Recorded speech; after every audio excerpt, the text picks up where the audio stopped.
Welcome back to the United States. On Tuesday, November 2nd, the Republican Party rose up from the dead in the state of Virginia and slammed a former Democratic governor's bid to return to the governor's office. I won't mention his name because I don't like the guy personally. The Republicans swept the three statewide offices: governor, lieutenant governor, and attorney general. By the way, the lieutenant governor is a black woman, a Marine Corps veteran, Semper Fi, and first black woman elected, or at least black Republican elected to the state legislature in Virginia. The attorney general, the winning attorney general, is a Cuban American. He's a Hispanic, and that's the first time that's happened in Virginia. Additionally, the Republicans, regained control of the state legislature's House of Delegates.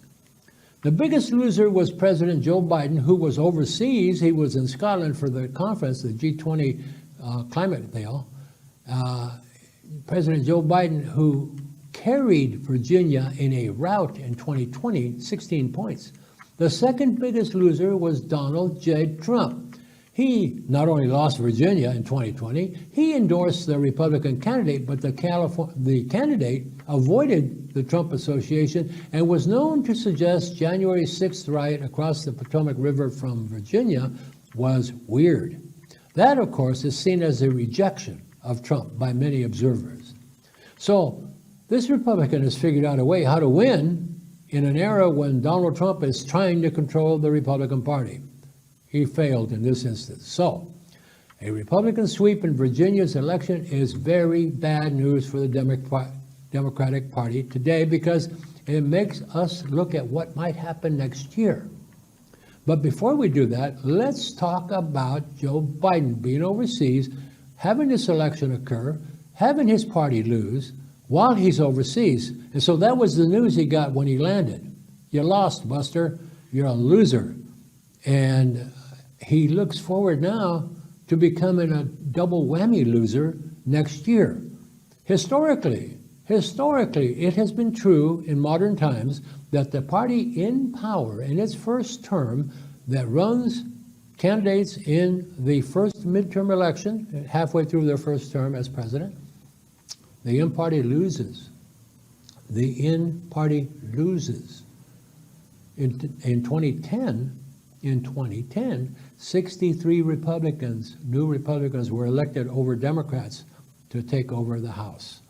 That was a record political election. But that it happened before. In 1994, I was a talk show host in San Diego on KOGO, the radio station that carried Rush Limbaugh, so it was the talk station. And the morning that I reported for my first show after the election, I told the audience that in all my adult years as a working politician, that is to say as a consultant in a bunch of campaigns, from statewide campaigns to local assembly races, that I had never expected in my adult life, from the time I started voting in 1962 till 1994, I never dreamed that the House of Representatives would be controlled by Republicans again. It had been controlled only 2 years during my lifetime, during my entire lifetime. Up to that point, that was from 52 to 54.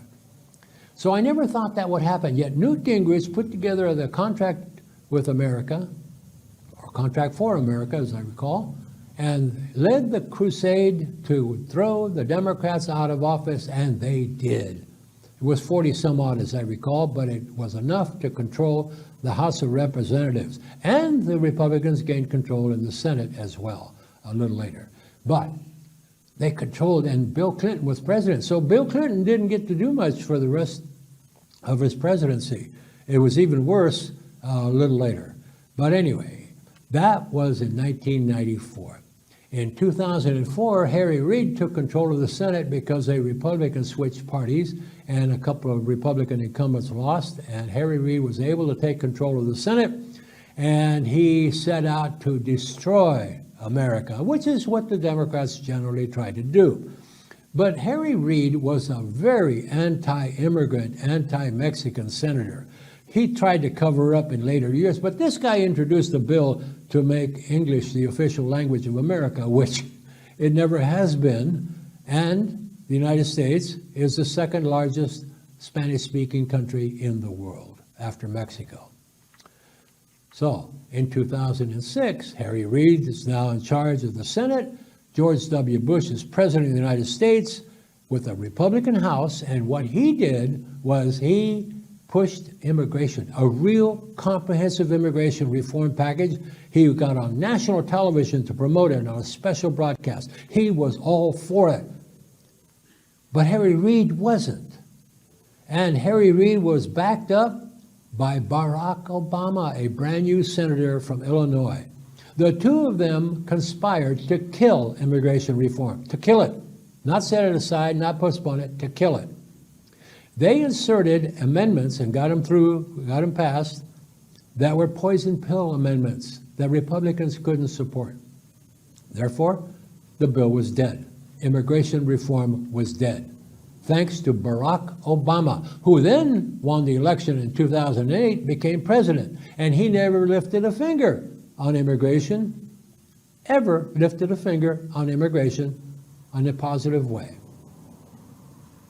He deported more people than anyone in history before him, any president before him.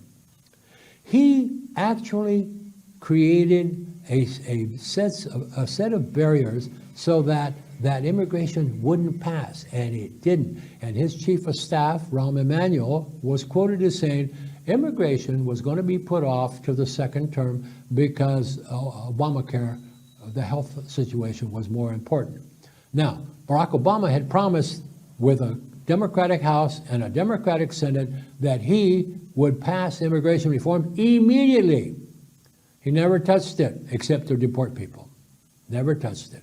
In his second term, he created the DREAM situation, the Dreamers Act, and then sat by and allowed it to get killed by Harry Reid and some Democrats, 5 Democrats to be specific. The Dreamers Act needed 60 votes in the Senate, pass the House, 60 votes in the Senate to pass. It only got 55. 5 Democrats voted against it. President Barack Obama never picked up the phone to call these guys and ask them for their vote. He let it die. He didn't care. And then, of course, along came Donald Trump, and he didn't care. But he had a Republican House and a Republican Senate when he started. The House went Democrat in 2018, and the Senate went Democrat in 2020, with Trump losing at the same time. Now, these aren't things that I made up. In 2009, 1 year after Obama was elected, the Republican Party won the governorships in New Jersey and Virginia. Surprise, surprise. 2010, historic GOP sweep, 63 seats. 63 seats in the House of Representatives. 2018, Democratic sweep, about 40 some odd seats, gave them a majority in the House of about 5 votes. Very, very tight. 2020, Biden wins. Big time, 81 million votes. 5 million or so more than Trump got. But GOP does better than Trump. And they were on the cusp of taking power. Now, with 2022 in front of us, there is a potential. Let me put on my hat that allows me to make predictions. My feeling is that in 2022, now especially, that 40 to 60 seats may change hands from Democrats to Republicans. And if that's the case, and the GOP picks up 1 senator in the Senate and keep the ones they have now, Joe Biden is toast. And whoever the Republican nominee is in 2024 would probably be able to walk in to the White House. Will that be Donald J. Trump? That remains to be seen. I doubt it. I don't think he could win. I don't care what his base is. I don't care what kind of money he's raising. And I'm getting flooded with emails every day asking for me to contribute money to his political action committee. That's a scam.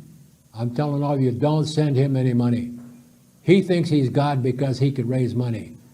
But wait a minute, he's supposed to be able to write checks. Doesn't write checks. Doesn't write checks at all.